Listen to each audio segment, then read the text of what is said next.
जो आप लोगों तक सबसे पहले पहुंचे तो लाल बटन दबाकर चैनल को सब्सक्राइब। हर एक दाग नहीं होती, हर एक दाग नहीं होती, हर एक लड़की वफादार नहीं होती।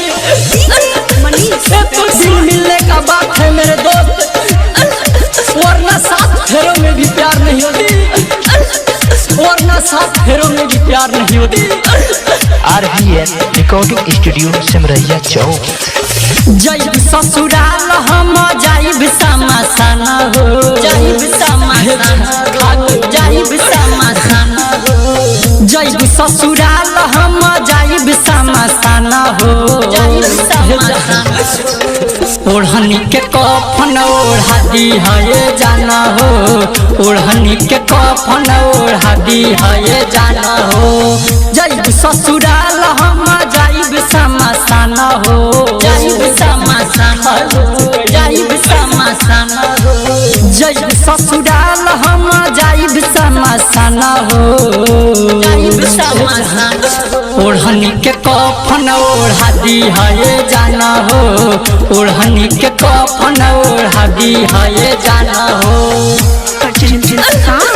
अरे जान हर एक सुबह अच्छा होगा, अरे जान हर एक शाम अच्छा होगा।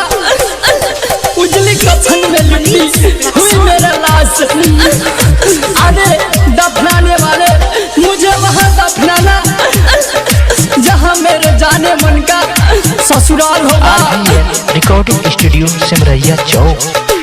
जाइबू तू ससुरा अपना पियावा के साथ हो, मुआला के बाद जाना करी हम मुलाकात हो। जाइबू तू ससुरा अपना पियावा के साथ हो, मुआला के बाद जाना करी हम मुलाकात हो। ससुरा से आके करी है अंतिम संस्कार हो, ससुरा से आके करी है अंतिम संस्कार हो।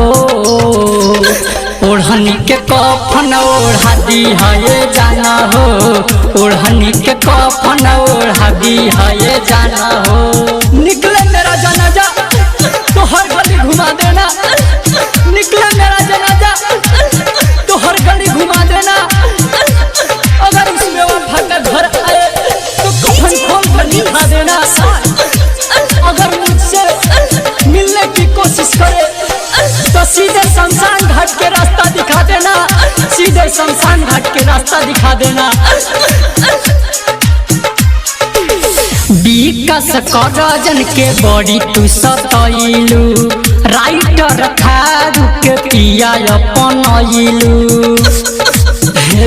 हमरा में कौन कमी रहे हो? नीतीश विकास के बड़ी तू सतैलू, से हम सुनदर के पिया अपनैलू। और टिपया के देखिया लिखल होई तोर नाम हो, और टिपया के देखिया लिखल होई तोर नाम हो।